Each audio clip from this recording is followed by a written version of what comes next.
இந்த கொதிக்கிற வெயில்ல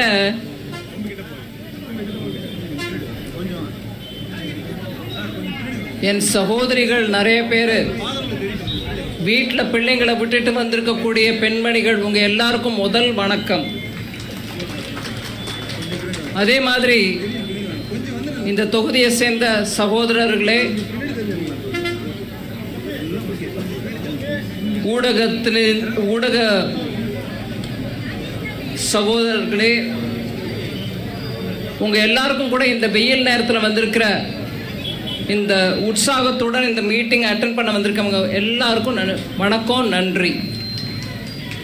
மேடையில் இருக்கக்கூடிய பாட்டாளி மக்கள் கட்சி VN சவுந்தரபாண்டியன் மாநில துணை தலைவர் அவர்களே, பாட்டாளி மக்கள் கட்சி திரு செல்வ மகேஷ் மாவட்ட செயலாளர் அவர்களே, அமமுக நாராயணமூர்த்தி மாவட்ட துணை செயலாளர் அவர்களே, தமாக திரு புரட்சிமணி மாவட்ட தலைவர் அவர்களே, தமாக திரு நெடுஞ்செழியன் அவர்களே, அவரும் மாவட்ட தலைவர், டெஃபினெட்லி GK மூப்பனார் அவர்களே வாழ்க, தமிழக மக்கள் முன்னேற்ற கழகம் திரு அமீர் பரந்தாமன் மாவட்ட செயலாளர் அவர்களே, புதிய நீதி கட்சி திரு நரசிம்மன் அவரும் மாவட்ட செயலாளர், அவர் இருக்காருன்னு நினைக்கிறேன் மேடையில், அவருக்கும் வணக்கத்தை தெரிவிச்சுக்கிறேன். அதை தவிர பாரதிய ஜனதா கட்சி திருமதி காயத்ரி தேவி முன்னாள் MLA அவர்களே, ஐயப்பன் அவர்களே அரியலூர் மாவட்ட தலைவர், அவர் OBC ஆண் மாநில தலைவர் சாய் சுரேஷ் அவர்களே, மயிலாடுதுறையை சேர்ந்த N ராஜேந்திரன் மாவட்ட பொதுச் செயலாளர் BJP அவர்களே, திரு PS அருள் அவரும் முன்னாள் MLA, அவரும் இருக்கார் நினைக்கிறேன், அருள் அவர்களே, KS நரேந்திரன் அவர்களே மாவட்ட துணை செயலாளர் BJP, மருதை திரு மருதை அவர்களே மாவட்ட தலைவர், என் சகோதரி கார்த்தியாயினி வெற்றி வேட்பாளர் BJP அவர்களே, உங்க எல்லாருக்கும் முதல் கண் என்னுடைய வணக்கம். தேர்தல் சமயத்தில் நிறைய மீட்டிங் நடக்கும், நிறைய பேர் வருவாங்க, பேசுவாங்க. நான் சில விஷயத்தை இங்கே எடுத்து சொல்ல விரும்புகிறேன். சகோதரி வெற்றி வேட்பாளர் காத்தியாயினி நிறைய விஷயத்த சொன்னாங்க. இந்த தொகுதிக்கு அவங்க என்னெல்லாம் செய்யலாம் நினச்சிட்டு இருக்காங்களோ அதை ஒரு ஆல்மோஸ்ட் வாக்குறுதி மாதிரி உங்க முன்னாடி கொடுத்தாங்க. மக்களுக்கு முன்னாடி வாக்குறுதி கொடுக்கறதுக்கு தைரியம் எப்போ வரும்?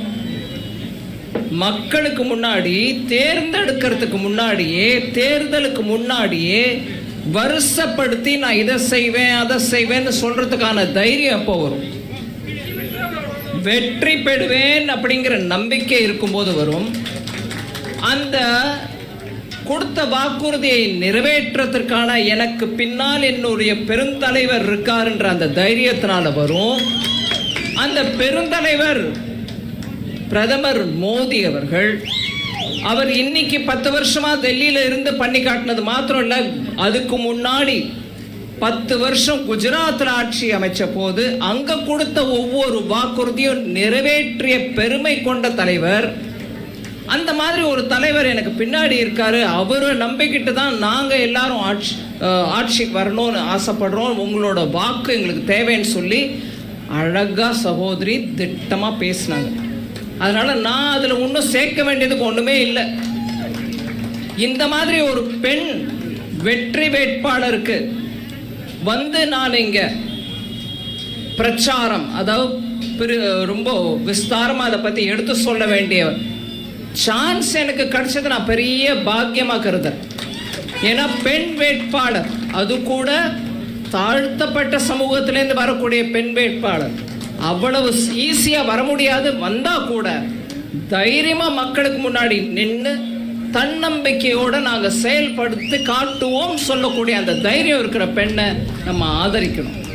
நான் உங்க எல்லாரையும் அதனால சொல்ல வேண்டிய ஒரு 4 விஷயம் சொல்றதுக்கு முன்னாடி கை கூப்பி காத்தியாயனியை ஜெயிக்க வைங்க, சும்மா இல்ல நல்ல மார்ஜினோட ஜெயிக்க வைங்க.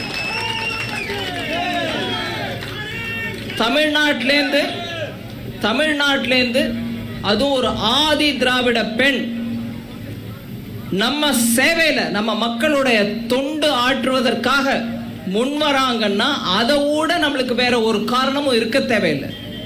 நம்மளுடைய சப்போர்ட், நம்மளுடைய ஆதரவு அவங்களுக்கு கொடுக்கறதுக்கு வேற ஒரு காரணமும் இல்லை. படிச்ச பட்டதாரி, முன் அனுபவம் இருக்கக்கூடிய, திறமையோடு இருக்கக்கூடிய, அழகா எடுத்து பேசக்கூடிய, பண்பான அரசியல் நடத்தக்கூடிய காத்தியாயனிக்கு நம்மளோட ஆதரவு இருக்கணும். அவங்க அழகா எடுத்து சொன்னாங்க, தில்லை பூமி எப்பேற்பட்ட பூமி. அதனால இப்ப நான் அதெல்லாம் ரொம்ப விரிவா ஒன்றும் சொல்ல போறதில்லை. அவங்க நிறைய எடுத்து சொல்லுவாங்க, பேசுவாங்க, உங்களோட பழகிட்டு உங்களோட இருக்கிறவங்க. ஆனா இந்த 10 வருஷமா இங்கிருந்து பிஜேபியை சார்ந்தவர் ஒருவர் எம்பியா இல்லைன்ற அந்த குறையே கண்டுபிடிக்காம, இங்கிருந்து பிஜேபியை சார்ந்தவர் இல்லைன்றதுக்காக ஒரு சால்ஜாப்பு சொல்லிக்கிட்டு ஒன்றும் பண்ணாம இருக்காம, சிதம்பரத்துக்கும் சரி தமிழ்நாட்டிற்கும் சரி நிறைய வேலை பண்ணி மக்களுக்கு ஆதரவா இருக்கணும்ன்றதுனால பல திட்டங்கள் எடுத்துட்டு வந்தவர் பிரதமர் மோடி. அதனால நான் உங்களுக்கு முன்னாடி சொல்ல விரும்புறது என்னன்னா, என்ன மாதிரி திட்டங்கள் சிதம்பரம் இந்த தொகுதிக்கு அந்த ஒவ்வொரு மக்கள் நல திட்டங்கள் மூலமா எவ்வளவு கிடைச்சிருக்கு அப்படிங்கிறதுக்கு ஒரு 4-5 உதாரணத்தோட உங்களுக்கு சொல்ல விரும்புறேன். அதுக்கப்புறம் காத்தியாயனி சொன்ன மாதிரி இங்க நல்ல ஒரு யூனிவர்சிட்டி வேணும், நல்ல ஒரு ஹாஸ்பிட்டல் வேணும், நல்ல இந்த ஊர் நல்ல விரிவடையணும், அதுக்கு நிறைய திட்டங்கள் பேசினாங்க. அதெல்லாம் பற்றி ஒரு வார்த்தை சொல்கிறேன் அதுக்கப்புறம்.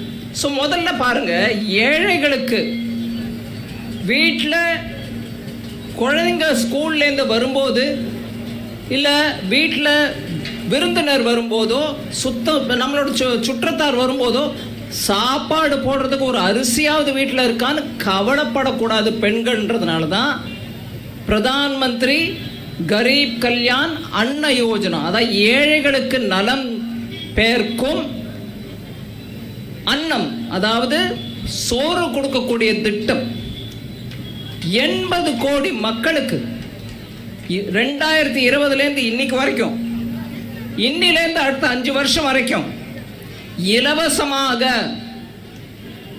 தனிநபர் ஒருவருக்கு 5 கேஜி மூலம், குடும்பத்தில் 5 பேர் இருந்தால் 25 கேஜி இலவசமாக அரிசியும் கோதுமையும் வழங்க திட்டம் 2020 நடந்துட்டு இருக்கு. அடுத்த இன்னும் 5 வருஷம் வரைக்கும் நடக்கும். ஏழைகள் ஒரு வேளை சாப்பாட்டுக்கு இல்லாம கஷ்டப்பட்டுற கூடாதுன்றதுனால அதுக்கு 1 ரூபா 2 ரூபா கூட வசூல் பண்ணாம மொத்தம் இலவசமாக கொடுக்கக்கூடிய திட்டம் பிரதமர் ஐயா எடுத்துட்டு வந்தார். அதுலேருந்து நம்ம மனசுல கிளியரா புரிஞ்சுக்கலாம், ஏழைகளை முதல் வச்சு நடத்துறது இந்த அரசு.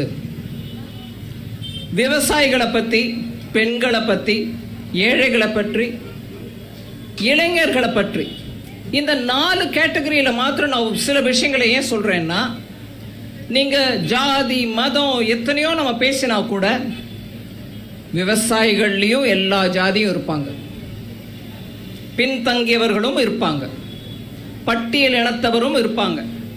அதே மாதிரி ஏழைகள்ல பட்டியல் இனத்தவரும் இருப்பாங்க, பின்தங்கியவரும் இருப்பாங்க. பெண்கள்னு எடுத்தீங்கன்னா பெண்கள்லயும் எல்லாரும் இருப்பாங்க. அங்க வேற விதமான பாகுபாடு எதுவும் பார்க்காம இந்த 4 வர்க்கத்துக்கும் நம்ம பண்ணிட்டோம்னா, அதன் மூலமா பின்தங்கியோர் எல்லாரும் முன்னேற்றம் அடைவர். அப்படிங்கிறதுனால தான் பெண்களுக்கு என்ன செஞ்சாரு, இன்னும் எவ்வளவு செய்வாருன்னு எடுத்து சொல்ல முடியும். இந்த ஏரியால விவசாயத்துல நெல்லோ சோளமோ வேர்க்கடலையோ எள்ளோ, இந்த 4 உதாரணம் எடுத்துக்கங்க. விவசாயிகளுக்கு என்ன கிடைச்சிச்சு, மினிமம் சப்போர்ட் பிரைஸ் சொல்றோம். அதாவது குறைஞ்சபட்ச அந்த அளவுக்காவது நம்ம விலையை கொடுத்து மக்கள் விவசாயிகள்ல இருந்து கொள்முதல் பண்றது. சோளத்துக்கு 1310 ரூபா ஒரு குவிண்டலுக்கு கொடுத்துட்டு இருந்த நிலையில அது இன்னைக்கு 2090 உயர்த்தப்பட்டிருக்கிறது. சோளம் கிட்டத்தட்ட 60% உயர்வு. வேர்க்கடலை 4000 ரூபா ஒரு குவிண்டலா இருந்தது, இன்னைக்கு 6377 ரூபா ஒரு குவிண்டல் கொடுக்குறாங்க மினிமம் சப்போர்ட் பிரைஸ். அதாவது ஒரு விவசாயி எடுத்துட்டு வந்தா கவர்மெண்ட் மூலமா கொள்முதல் பண்ணும்போது அதுதான் ஒரு குவிண்டலுக்கு கொடுக்கக்கூடிய விலை. அதுவும் கிட்டத்தட்ட 60% உயர்த்தப்பட்டிருக்கிறது. எள்ளு 4600 ரூபா பெர் குவிண்டலா இருந்துச்சு, அதை 8635 ரூபாயா மாத்திருக்கோம். இப்போ இந்த மூணும் உங்களுக்கு ஒரு உதாரணமா சொல்றேன். விவசாயி நலன் பிஎம் கிசான் சம்மான் யோஜனா, அதாவது 6000 ரூபா உங்க அக்கவுண்ட்ல வந்து விழுந்துருது ஒவ்வொரு வருஷமும் அப்படிங்கிறது உங்க எல்லாருக்கும் தெரியும். அதை தவிர நீங்க உற்பத்தி செய்யும் சோளமோ எள்ளோ கடலையோ வேர்க்கடலையோ அது ஒவ்வொன்றுக்கும் கொடுக்குற ரேட்டை டபுள் மடங்கு இன்க்ரீஸ் பண்ணிருக்காரு. இதை தவிர பருத்தி 3700 ரூபாய் குவிண்டலா இருந்தது, அதை 6080 ரூபா மாத்திருக்காங்க. ஸோ விவசாயிய மனசுல வச்சுக்கிட்டு அவங்களுக்கு கொடுக்க வேண்டிய ரேட்டை எவ்வளவு இன்க்ரீஸ் பண்ணிருக்காருன்றது உங்களுக்கு புரியணும். அதை தவிர காட்டன்லேயே பருத்திலேயே இன்னொரு வகை லாங் ஸ்டேப்பிள் காட்டன் சொல்லுவாங்க, அது கொஞ்சம் அரிது. அந்த வகைக்கு 4000 ரூபாயா இருக்கக்கூடியதை 6380 ரூபாயை இன்க்ரீஸ் பண்ணிருக்காங்க. ஸோ விவசாயிய மனசுல வச்சுக்கிட்டு அவங்க உற்பத்தி பண்ணக்கூடிய ஒவ்வொரு பொருளுக்கும் ரேட் இவ்வளவு இன்க்ரீஸ் பண்ணிருக்கிறது நம்ம எல்லாருக்கும் தெரியும். இதை தவிர நெல்லுக்கு ரேட்டு 1310 இருந்தது, 2183 இருக்கு சாதாரண வகைக்கு. ஏ கிரேடுக்கு 1345 2060 கொடுக்குறாங்க இப்போ. ஸோ ஏ கிரேட் நெல்லுக்கு இன்னும் நிறைய ரேட்டு கிடைக்குது. இப்போ வரைக்கும் 2023 கொள்முதல் செய்யப்பட்டது எவ்வளவு? 1,22 லட்சம் விவசாயிகள் நெல் அவங்களோட நெல்லை கொண்டு கவர்மெண்ட் கொள்முதல் பண்றதுக்கு கொடுத்தாங்க. அதை நாங்களும் வாங்கியிருக்கோம். அதனால